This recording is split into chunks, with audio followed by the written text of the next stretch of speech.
pitää ollakaan, koska se on nimenomaan se tuo seinärakenteiden hengittämys. Siinä on se koko idea, että se pystyy hengittämään silloista kosteutta.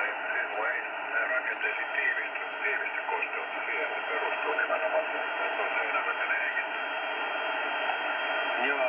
Joo, ei siinä määrässä sille, että siellä olisi joku semmoinen kalvosta, missä juoksee se vessokoa ja alas, semmoista ei tuu, että jos siinä on purua tai selluvillaa tai jotain tänne puukuitua, niin jos se joskus ottaakin, niin se mitä se kyllä se sitten jossain vaiheessa niin kuin haiduttaa ilmaa, että oli sitten lustopuolella tai pakkasessa, että tässä on hyvä mennä vedellä, että se vaan niin suoraan niin kiinteässä muodossakin niin maistua.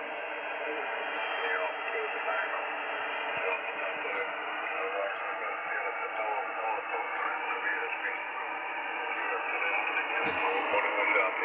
se on julkaissut aika paksusti ja kaiken näköistä rakentamista, niin se on aika hienosti esitetty tuossa monta kertaa, josta kysytään juuri näistä asioista. Se kertoo, minkä takia vanhat rakenteet on paljon terveellisempiä kuin uudet, joilla on hyvät perusteet siihen.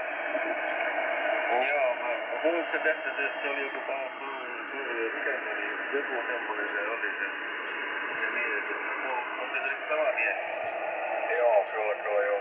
No nyt mullakin tuli oikosulta, mikä ensinnäkin talotohtoriksi sieltä aina nimisin toi ajoin. Joo, mä ajattelin.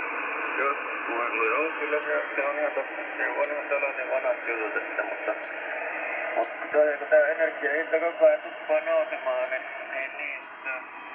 kun niitä vähän tiivistetään enemmän niitä sanoja, niin tää vähän vaikuttaa nyt tän ilmastohöpötyksen kanssa, niin vähän tulee mieleen toi 70-luvun ilmastokriisi siinä, että silloin piti kaikki tiivistää ja laittaa pullat kiinni niin sanotusti, ja siitä saatiin taas monta ongelmaa. Niistä nykypäivänäkin maksetaan tästä huonosta sisäilmasta ja sun muista. Jatkossa lisääntyy se kaikkien kotipuusti. Terve. No se on se pahin juttu, kun sulla on ulkopuolinen tekijä siinä. Sä et voi itse vaihtaa tai vastaavaa ei ole siinä. Ja se porukka, joka panee kasaan, niin ne lätkii niitä villoja ja keristeitä sinne ja miettii, että kyllä se kelpaa. Ei kukaan näe sitä enää. Se on kyllä totta, Risse. Juu, siinä oma tekemä killuanteeni hyvin